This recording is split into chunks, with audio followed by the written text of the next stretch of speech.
Like many of you here, I am trying to contribute towards a renaissance in Africa. The question of transformation in Africa really is a question of leadership. Africa can only be transformed by enlightened leaders.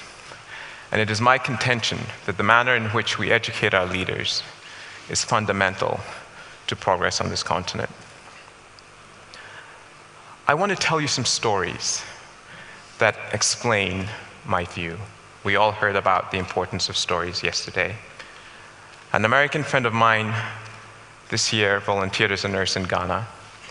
And in the period of 3 months, she came to a conclusion about the state of leadership in Africa that had taken me over a decade to reach. Twice, she was involved in surgeries where they lost power at the hospital. Emergency generators did not start. There was not a flashlight, not a lantern, not a candle, pitch black. Patients cut open, twice. The first time, it was a C-section. Thankfully, baby was out. Mother and child survived.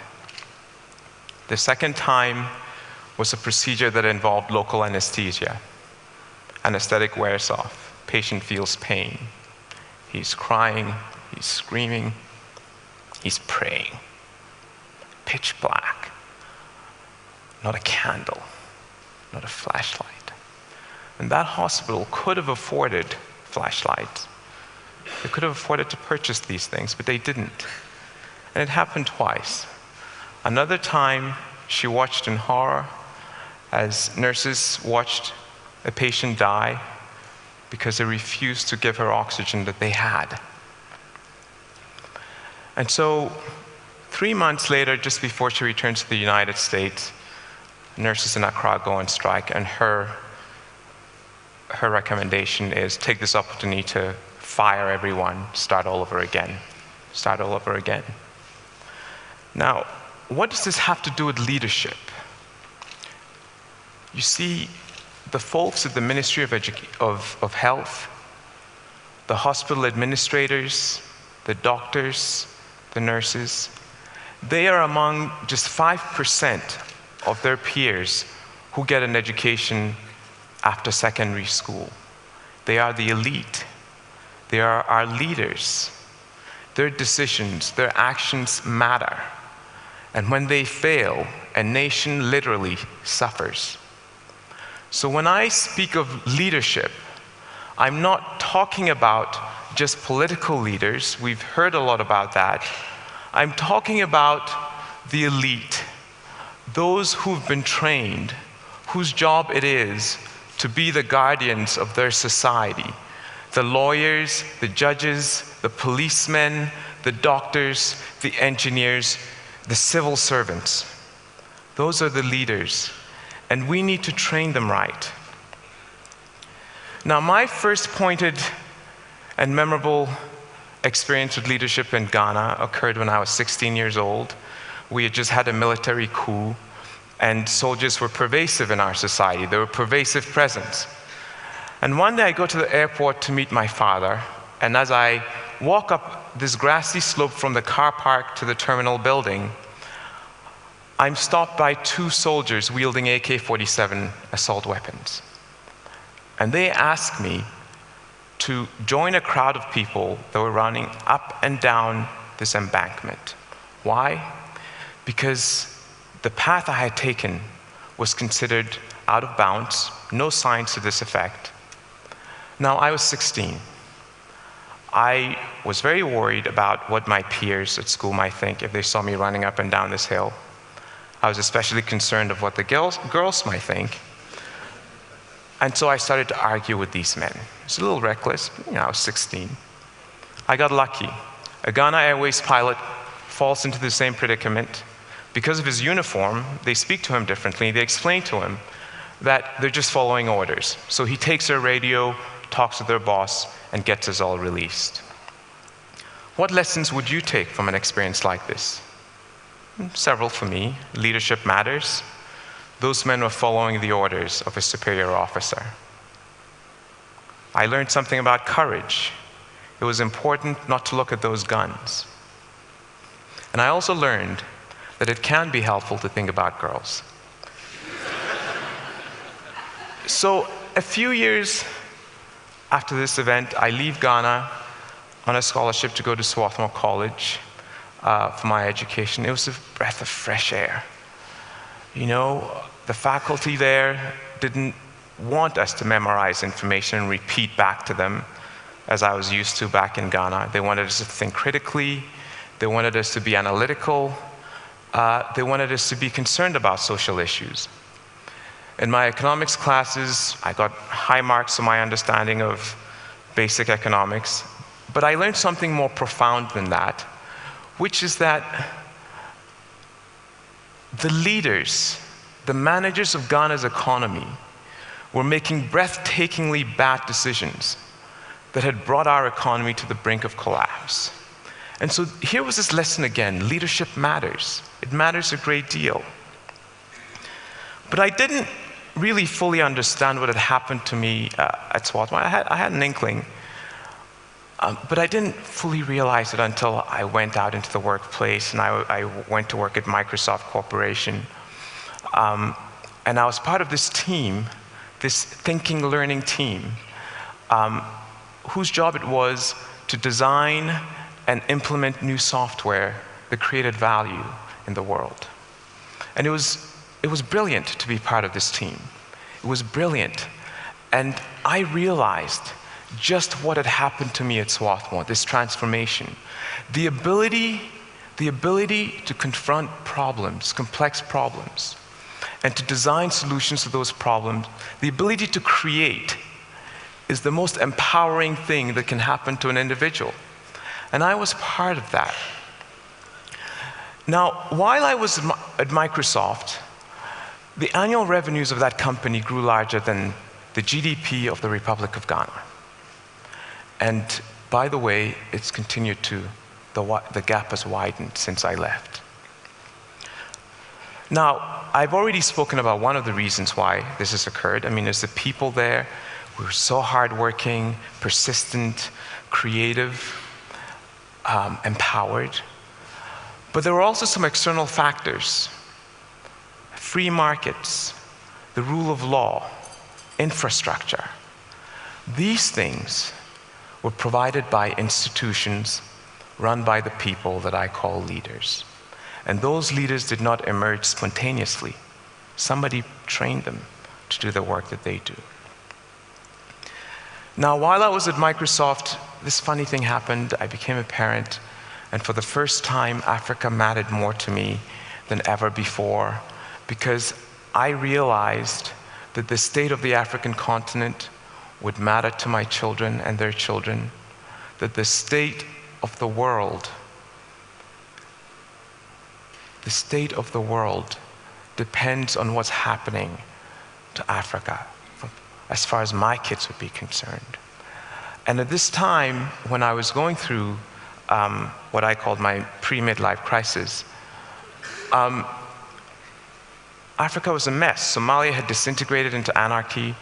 Rwanda was in the throes of this genocidal war. And it seemed to me that that was the wrong direction, and I needed to be back helping. I couldn't just stay in Seattle and raise my kids in the upper middle class neighborhood and feel good about it. This was not the world that I'd want my children to grow up in. So I decided to get engaged, and the first thing that I did was to come back to Ghana and talk with a lot of people and really try to understand what the real issues were. And three things kept coming up for every problem: corruption, weak institutions, and the people who run them, the leaders.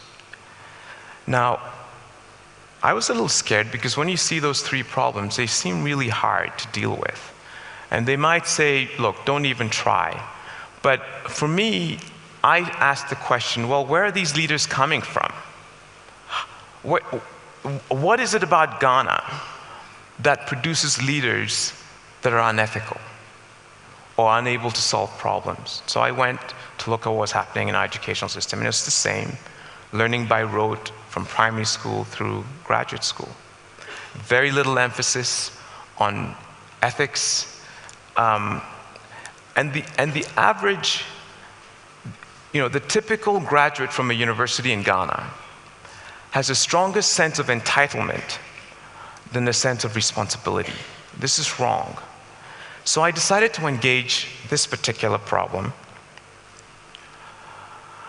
because it seems to me that every society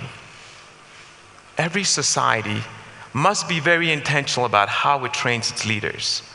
And Ghana was not paying enough attention, and this is true across sub-Saharan Africa, actually.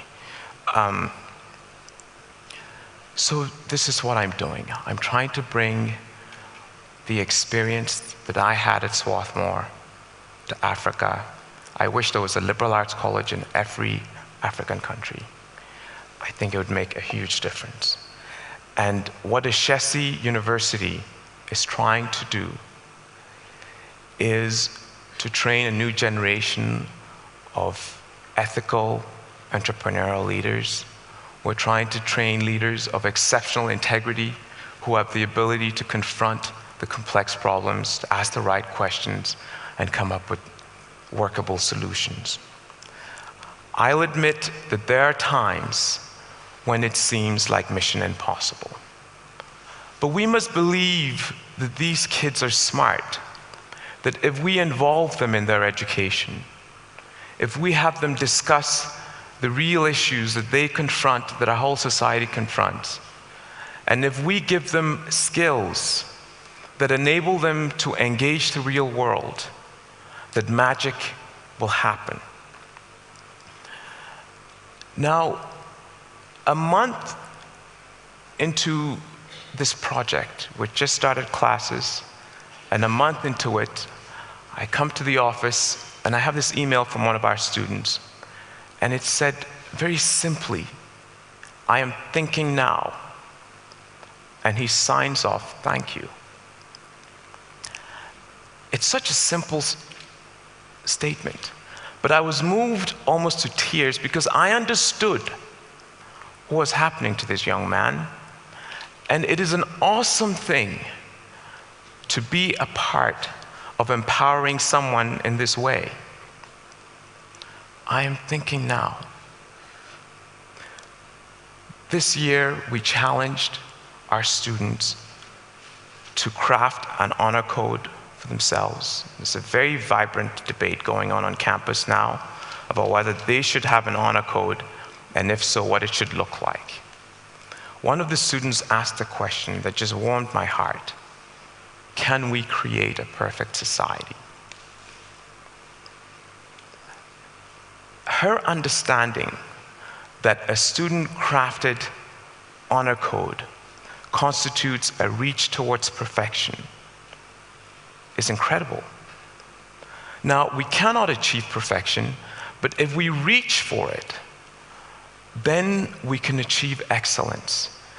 I don't know ultimately what they will do. I don't know whether they will decide to have this honor code, but the conversation that they're having now about what their good society should look like, what their excellent society should look like, is a really good thing.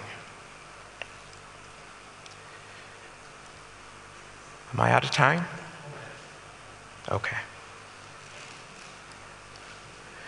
Now,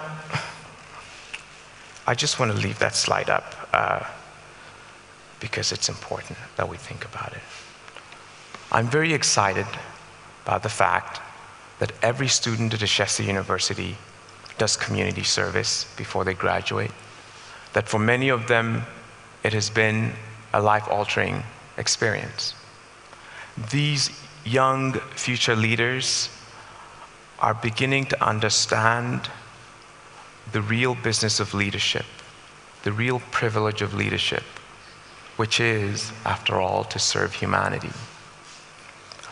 I am even more thrilled by the fact that last year, our student body elected a woman to be the head of student government.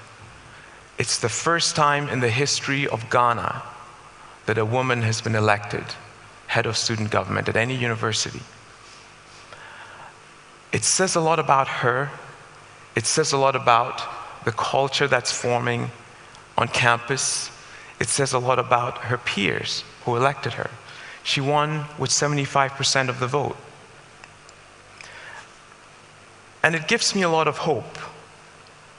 It turns out that corporate West Africa also appreciates what's happening with our students. We've graduated 2 classes of students to date, and every single one of them has been placed. And we're getting great reports back from corporate Ghana, from corporate West Africa. And the things that they're most impressed about is work ethic. That passion for what they're doing, the persistence, their ability to deal with ambiguity, their ability to tackle problems that they haven't seen before. This is good because, over the past 5 years, there have been times when I felt this is mission impossible. And it's just wonderful to see these glimmers of the promise of what can happen if we train our kids right. I think that the current and future leaders of Africa have an incredible opportunity to drive a major renaissance on the continent. It's an incredible opportunity. There aren't very many more opportunities like this in the world. I believe that Africa has reached an inflection point with the march of democracy and free markets across the continent. We have reached a moment from which can emerge a great society within 1 generation. It will depend on inspired leadership. And it is my contention that the manner in which we train our leaders will make all the difference. Thank you, and God bless.